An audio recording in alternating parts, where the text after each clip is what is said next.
অধিবেশন ডেকেছেন মাননীয় রাজ্যপাল মহোদয়। অধিবেশন বসবে 13 তারিখ থেকে। 13 তারিখ থেকে বিধানসভা শুরু হবে। এই উপলক্ষে মাননীয় অধ্যক্ষ যিনি ভারপ্রাপ্ত, উনি বিএসসির একটা মিটিং ডেকেছেন। বিএসসির চেয়ারম্যান উনি। সেখানে বিএসসির একটা কমিটি রয়েছে। আমি মেম্বার, সুশান্তবাবু মেম্বার, অনিমেষবাবু মেম্বার, অনিমেষ দেববর্মা, আমাদের অপোজিশন লিডার মেম্বার, আমাদের কল্যাণী সাহারা চিপু উনিও মেম্বার, রামপদ জমাতিয়া উনিও মেম্বার, বীরেশ সিনহা উনিও মেম্বার, সবাই প্রেজেন্ট ছিলেন।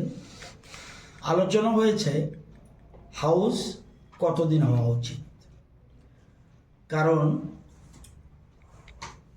এবারের অধিবেশনে কতগুলো গুরুত্বপূর্ণ বিষয় থাকবে। এক, প্রথম দিনই অধিবেশন বসবে, যেহেতু বছরের প্রথম দিন। এটা যদি জানুয়ারি হতো একই, ফেব্রুয়ারি হলো একই। বছরের যে প্রথম অধিবেশন হয় সেই প্রতি বছরের সেই প্রথম দিনটায় মহামান্য রাজ্যপাল বক্তব্য রাখেন।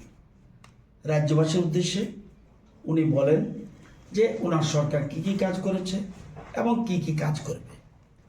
ওনার বক্তব্য দিয়ে শুরু হবে। শুরু হওয়ার পর আপনারা জানেন একটা দুঃখজনক ঘটনা ঘটেছে আমাদের রাজ্যে।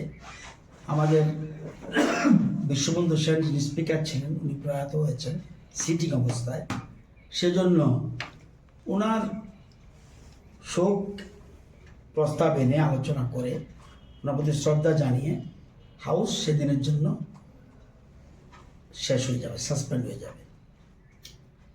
পরের দিন আমাদের অর্থমন্ত্রী 26-27 অর্থ বছরের বাজেট প্লেস করবেন।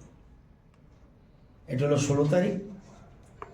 এর আগে উনি 25-26-এর যে সাপ্লিমেন্টারি বাজেট, এটাকে আমরা অনেকে রিভাইজ বাজেট বলি, এটা উনি প্লেস করবেন। এই রিভাইজ বাজেট প্লেস করার পরে উনি ওনার বাজেট প্লেস করে ওনার ভাষণ দেবেন।